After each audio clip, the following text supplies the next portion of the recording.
เอากราบสบายดีเนาะเมฟซีทางฝั่งลาวฝั่งไทยต่างประเทศเนาะมื้อนี้ก็มาพอกับน้องธงเนาะมื้อนี้พักเวียกพ่อแม่พี่น้อง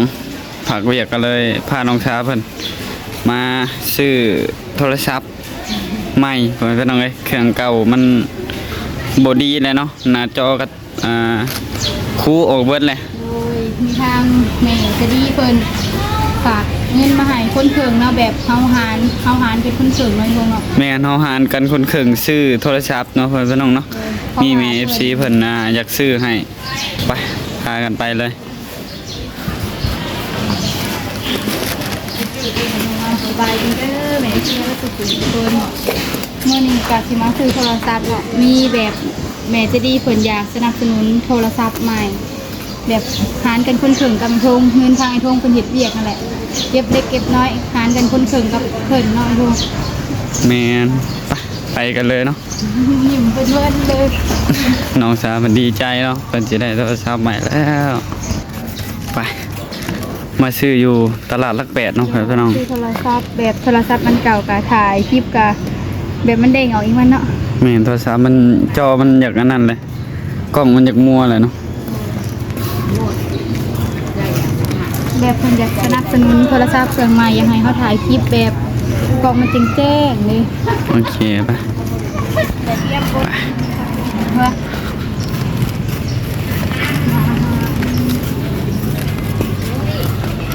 ดีใจ แดดมันส่องมาแต่พุ่นเนาะโอเคตอนนี้ก็มาฮอดห้านโทรศัพท์เลยเนาะโอ้ทางน้องสาวเพิ่นก็หมัดจำไว้นั่นเนาะพี่น้องโทรศัพท์ก็ราคาขึ้นอีกแล้วเนาะพี่น้องเนาะราคาแพงขึ้นอีกแล้วเนาะตอนมาถามตอนนั้นราคาแค่ตัวที่มันถือกับ200,000 2 ล้านเนาะพี่น้อง2 ล้านไปตอนนี้ก็มันขึ้นไป3 ล้านแล้วเนาะยินดีแต่น้องชาเพิ่นมาทันมื้อนี้เพิ่นยังรุดให้แน่เนาะพี่น้องตอนนี้น้องชาเพิ่นมาหาเลาะซื้อแพบเนาะ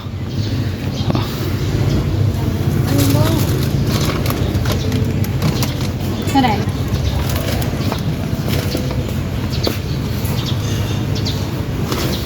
บอมบูเป็น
ตอนนี้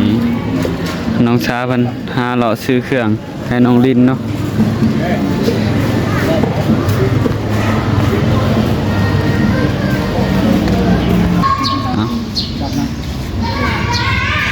ตอนนี้การเลือกซื้อเครื่องแล้วเนาะเอา2 ตัว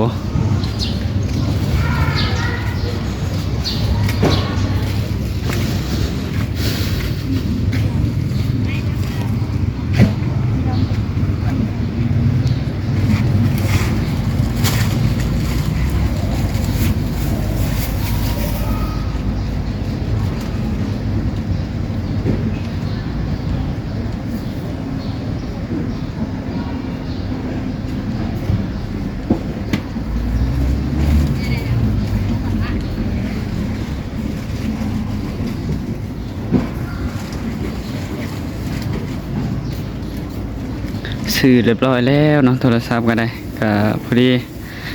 เดี๋ยวซื้อเครื่องยังแล้วจึงให้แม่ FC ได้รับชมเนาะว่าสีจังใดเนาะพี่น้อง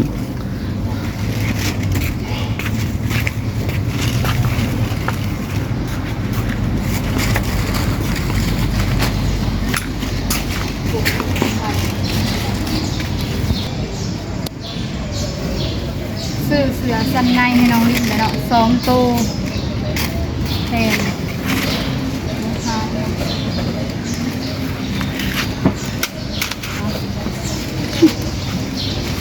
เอาสีดำ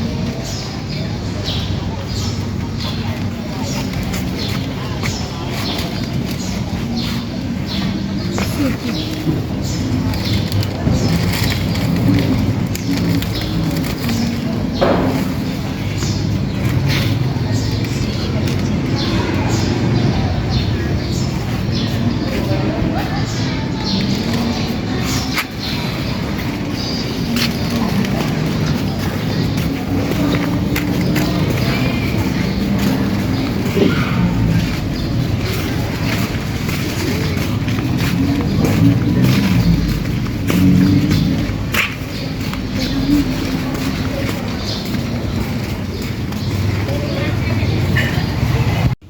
อ่ะโดยเนาะตอนนี้ก็พากันออกมา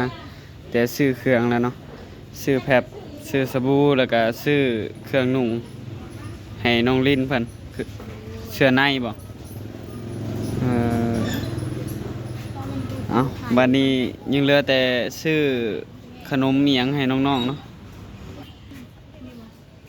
ห้านเดียวกันเลย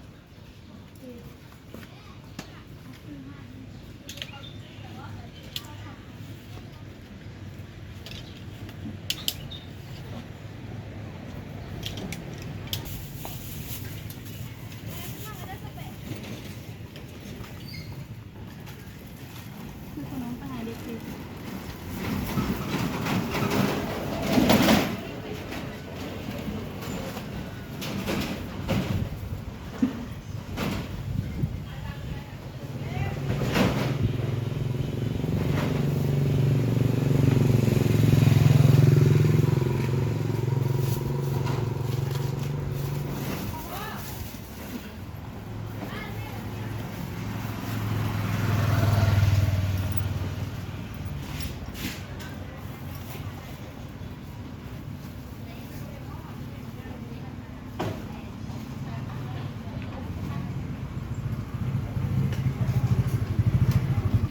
อ่ะซื้อของซื้อเครื่องอิหยังก็ครบไปเลยเนาะเดี๋ยวมาพบพอกันอยู่ในเรือนเนาะเพื่อนพี่น้องโดยอ่ะโอเคเนาะตอนนี้ก็พากันมาฮอดเรือนเรียบร้อยเนาะเพื่อนพี่น้องซื้อเครื่องซื้อโทรศัพท์มาใหม่พร้อม เครื่องกับสิบเห็นปันไดเดอร์ต่างกล้องชูงกว่าน่ะ อันที่ว่าอันเป็นแบบอิหยังก็มัน เพิ่นบอกไว้ว่ามันว่าน้ำมันจะขึ้นราคาแต่ตัวเฮาซื้อนี้มันยังบ่ได้ขึ้นราคานั่นโท แม่น หนังเราเถอะ 2 ล้านกลายเป็น3 ล้านเนาะ โดย แต่ว่าตัวที่ราคาเนาะอันนี้ก็ซื้อหลายอย่างเนาะ อันนี้สูตรสันในของน้องลินเพิ่นว่าซื้อให้น้องลินเน่แบบสบู่อีหยังอีหยาหลายๆอ่ะเลยเครื่องใช้ส่วนตัวแหละเนาะซื้อให้น้องลินซื้อไข่มาไว้กินเพราะว่าอยู่3คนอันนี้ก็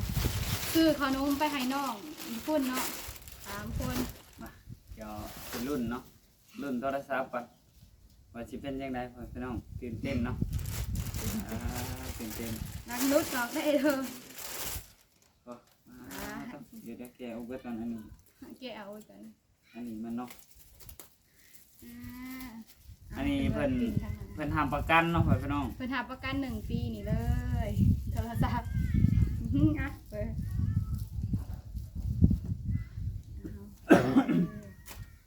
เติมนิดมาเลยเนาะเย้หักประกัน1 ปี นี่เนาะยี่ห้อใหม่พ่อพี่น้องยี่ห้อนี้ไฮไลท์ 15G ไฮไลท์ 15G คือน้องสาวเพิ่นว่าแล้วเนาะท่านผู้ชมก็บ่ฮู้เนาะแต่ก็กล้องนี่ เซ็กเรียบร้อยเนาะกล้องแจ้งแล้วก็งามพร้อมพ่อพี่น้อง ดี กล้อง ใจ งามแล้วก็ความจำนี่เท่าไรก็ หลายเขาจัง ความจำนี่หลายอยู่นะแต่บ่ฮู้ว่าเท่าไร แบตนี่60,000มีกระไบต์ 60,000มีกระไบต์ผู้แบ เบ็ บ ด ทน แบตมันทนเนาะขนาดนี้เลยแบบนี้เลยกล่องทางหล่างอันนี้ก็คือทาง อีหยังวะนักๆอยู่ทางในนี่เบิ่งไป เครียด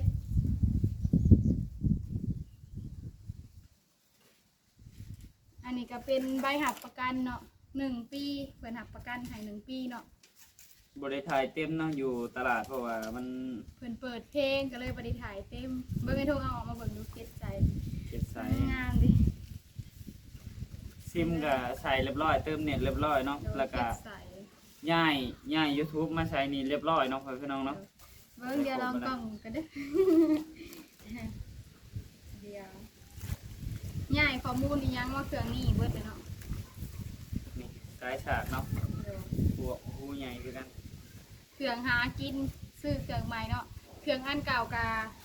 หน้าจอรุดเนาะพ่อพี่น้องทางลุงทงติดกาวเองพ่อพี่น้องเอ้ยก็ติดก็พอติดมันอยู่ติดกาวเองเครื่องโทรศัพท์ที่ใช้อยู่ตอนนี้ถ่ายคลิปอยู่ตอนนี้เนาะ ติดกาวเองเพราะว่ามันรุดอีกเลยเนาะไอ้ทงเนาะ แมนอันนี้ก็ซื้อเคสมาใหม่ เบิ่ง เคสอันนี้เพิ่นแท้ใหม่เนาะบ่แม่นซื้อก ล้ กั อบ งแจ้งเลยโทง กับอันนี้เนาะพี่น้องกับเป็นเคสไซส์นี่เพิ่นแถมให้กับเคสตัวนี้เนาะ ตัวนี้เลย แล้วก็เพิ่นแถมเสื้อให้ตัวหนึงก็ว่าเสื้อหนาวให้แม่เฒ่าแล้วเนาะแหวตอนเพิ่นแถมเสื้อมาให้พี่น้องเลยก็ เสื้อแบบเสื้อนุ่งนี่แหละแต่เอาให้พอเท่าเนาะ เอาให้ทั้งพ่อเฒ่าแล้วก็ทางลุงพงก็มาเลยเนาะพี่น้องเนาะ เออ แม่เฒ่าคำเราอั่นอยู่ดินใหม่พี่เนาะแต่นักทางลุงพงก็ยังบ่ได้ไปแวะพี่น้องเว้ยก็เดี๋ยวแรงๆจังหน่อยเนาะจักไปแวะเพราะว่ามันแดดร้อนแฮงมื้อนี้ร้อน เลยดีใจดิได้โทรศัพท์ใหม่นี่ก่อน อันนี้ก็มีแม่ FC เพิ่นออกเงินกับน้องทงเนาะ คนเข่ง แม่นเงินเฮ็ดเรื่อง อั น้ น อง นี้ ทงนี่แหละ เครื่องทำมาหากินเฮาอีกเครื่องหนึงเนาะ แม่น เครื่องตัวถ่ายคลิปกะบางที่กะให้น้องลิ้นคนดีน้อยทงมาเป็นเนาะ ให้น้องลินเพิ่นเบิ่ง แม่น เบิ่งซื่อๆดอกก็บ่ได้ให้เลยเนาะก็ให้เพิ่นเบิ่งยามเพิ่น อยู่เพื่อน บ่ได้เฮ็ดหยังเนาะเฮ็ดเวียกแล้วก็ให้เพิ่นเบิ่งให้เพิ่นลิ้นเล็กๆน้อยๆก็บ่ให้เพิ่นลิ้นหลายพี่น้องเอ้ยก็อันนี้เด้ซะอัน ขายนี่ ไข่นี่ชื่อมาให้ไผซะ ซื้อเอามาให้เขาเองนั่นแหละ เนาะ ส่วนมีแต่อย่างเดียวเนี่ยซื้อไปให้เด็กน้อยอยู่เพื่อนเนาะอันนั้นเสื้อในของน้องลินไอโท โอ้ น้องลินเพิ่นสนับสนุนน้องลินเนาะอยากทางน้องซาก็เลยเอาน้องลินเพิ่นมาถ่ายคลิปนำถ้าได้เงินเดือนก็แบ่งให้เพิ่นพอได้เพิ่นใช้ส่วนตัวอะไรน้อยทงเนาะ แม่ เพราะว่าน้องลินเพิ่นก็บ่ได้ไปเฮ็ดเวียกทางน้องซาก็เลยเอามาเฮ็ดเวียก YouTube เฮ็ดคลิปข่าว YouTube นำน้องซา ไม่ใช่แหละมาดีเนาะก็คือว่าซื้อครบเบ่แล้วอีหยังก็ได้โทรศัพท์ก็ซื้อมาใหม่แล้ว แนวกล้องน้องลิน อันนี้ก็ อันนี้คลิปหนีบผมน้องลินนี่หนีบขึ้นนี่ เครื่องอิหยังก็ซื้อมาให้น้องลินเพิ่นเนาะก็ให้มา อั ถ่าย น คลิป อันนี้ก็สบู่ล้างหน้าสบู่เบนนิกเนาะ ให้ ซื้อ มา มาล้างหน้า ให้มาถ่ายคลิปกับน้องสาเพิ่นเนาะพี่น้องเนาะก็แบบมีเงินมีคำอิหยังก็แบ่งให้น้องลินเพิ่นใช้เนาะพี่น้องเนาะบ่ว่าแต่เงินเดือนเนาะเงินเฮ็ดเวียกน้องพงเพราะว่าทางน้องพงพอได้ก็ให้น้องลินเพิ่นพอได้ใช้พี่น้องเอ้ย พอได้ใส่ แม่ จ่ายส่วนตัวแบบเพิ่นอยากซื้อหยังแบบเป็นของจะเป็นของเป็นตัวเองเนาะ แม่นชื่ออยากหยังก็ชื่อกินนั่นแหละเอาง่ายๆเนาะครับก็ถือว่าอันนั้นแหละเน้องบาทนี่ หืม ต่อแดดร้อนแห้ง วันนี้ก็พากันเข้าไปซื้อโทรศัพท์อยู่ลักแปดเนาะดีใจแฮงเถอะที่ได้โทรศัพท์ดีใจแฮงอาศัยคิดเข้าไปติดกันแตกเนาะเพิ่นติดให้เลยกันแตกเพิ่นติดให้ฟรี เดี๋ยวสิให้เบิ่งเนาะพี่น้องเพราะว่าเอาเขาเรียบร้อยแล้วเนาะอัน YouTube เอาแสง แบตมันทนเพิ่นว่าเพิ่นความจำก็หลายเนาะ YouTube อีหยังเอาเขาแล้วเบิดแล้วเพิ่นเอาเขาให้เบิดแล้วซื้อสบู่มาให้น้องลินเพิ่นล้างหน้ายาสระหัวเนาะ นี่เอาข่าวเรียบร้อยเนาะพี่น้องเห็นบ่เพราะว่ากล้องมันอยากมัวๆในนักจักหน่อยเนาะเพราะว่า โดย ให้เพิ่นดึงเข้าให้เลยเนาะ โดย เอากะ เดี๋ยวมื้อแรงเอาขนมไปให้น้องๆเพิ่นสิถ่ายกล้องเครื่องใหม่ลองดูเลยเนาะ แม่นเอาโทรศัพท์เครื่องใหม่ไปถ่ายเลยเนาะพี่น้อง โด เพราะว่าย กล้องก็แจ้งๆอยู่เนาะมันก็อยากแจ้งอยู่ โดยเดี๋ยวทางนักศึกษาสิถ่ายให้เบิ่งเด้อว่ากล้องแจ้งซำใดเครื่องใหม่นี่มือแรงพอแหละเอาขนมไปให้น้องๆเพิ่นแล้วก็สิถ่ายคลิปกล้องเครื่องใหม่เลยเนาะลองกล้องเครื่องใหม่มือถือทำมาหากินเครื่องใหม่อีกเครื่องหนึงเนาะโท แม่น ทางนักศึกษาก็ดีใจแฮงที่แม่เพิ่นเอ็นดูแบบซัพพอร์ตหน่อยทงเนาะโอ้ไอ้ทงเพิ่นเลือนเบิ่งเครื่องเก่าที่ถ่ายคลิปนี่ก็ให้น้องลิ้นเพิ่นเบิ่งนั่นแหละเบิ่งแต่ก็บ่ได้ให้เบิ่งหลายดอกน้อยทงเนาะ ถ้า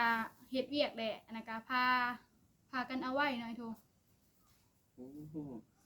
แจ้งจากปางเลยเดี๋ยว โห ลอง ไอ้เทิงเพิ่นน่ะนะ ใส่ฟิลเตอร์จังหน่อยเนาะ ใส่ฟิลเตอร์ว้า อ๋ โธ อสาดแจ๋วเลย สัตว์แจ๋วเลยลงมาได้เครื่องใหม่เลยเป็นจังได๋ดีใจนะ เครื่องใหม่ก็เครื่องใช้น้ำกันกับน้องสาเนาะพี่น้อง โดย บุเบิ่งใส่แสงใส่จังหน่อยโอ้แจ้งแบบอันนั้นเล ไอ้ ย น้องลีดูว่าน้องลีดูว่าโอ้ แจ้งค่ะตรงนี้มีการขยายก็ได้อีก โหไอ้โทงเพิ่นลองกล้องเนาะเดี๋ยวเก็บไว้อันนี้หับประกันเข้าไปก็เลยทงเด้อ ขยายได้อีกเด้อกล่องมันนี่พี่น้องเลยขยายแบบซูมเข้าไปเนาะแบบซูมเข้าไปนะ เดี๋ยวเก็บไว้ก่อนเนาะ แบบซูมเข้าไปก็ได้นี่นะแล้วก็เบิ่งลองแบบมันถ่ายเลยมันสีอัน เนี่ย เห็ดเป็นกล้องหน้ากล้องหลังเลยได้บ่วะ บ่ได้ บ่ได้ซ้ำเนาะมีแต่ถ่ายรูปได้พี่น้องมีแต่ถ่ายรูปได้เนาะถ้าว่าเห็ดแบบกล้องหน้ากล้องหลังเลยนี่บ่ได้ อันนี้คือใส่สากเนาะเดี๋ยวมือแรงสิลองกล้องให้แม่ FC เบิ่งเด้อและนะก็แม่เพิ่นที่ออกเงินซอยกันกับไอ้ทงนั่นแหละเนาะไอ้ทงเนาะ แม่น เพิ่นก็มิดตามองเห็นทางน้องสากับไอ้ทงกับน้องลิ้นเพิ่น เอาแบตกันยังเต็มอยู่เลยพี่น้อง93%เนาะเพิ่นฉากเพิ่นอันฉากมาแต่พุ่นพี่น้องเพราะว่าทางน้องพงกับน้องสาไปจองไว้แล้วก็เพิ่นก็ฉากไว้ให้เลยเนาะพี่น้องเนาะ เพราะว่าเฮานัดมือเพิ่นว่าสิไปเอามือใดเนาะ แม่นนี่จะไปถามเพิ่นไว้แล้วก็ได้เงินก็ทางน้องพงกับน้องสาก็เลยไปเอาเลยพี่น้องเอ้ย โดย ก็เพิ่นฉากไว้ให้เต็มเลยเนาะเครื่องนี้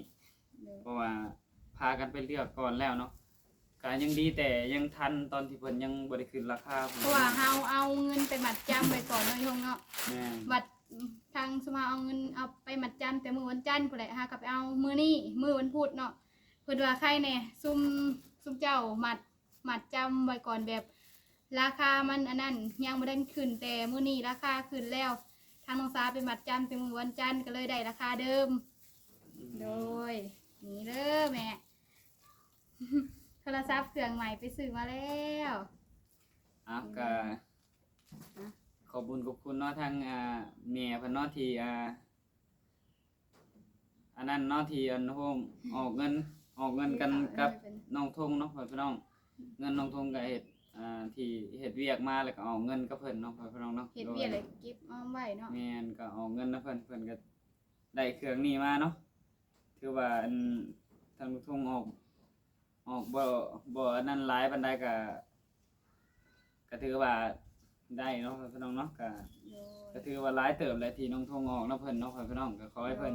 อยู่ดีมีแฮงเนาะความเจ็บอย่าได้ความไข้อย่ามีเนาะก็ให้เพิ่น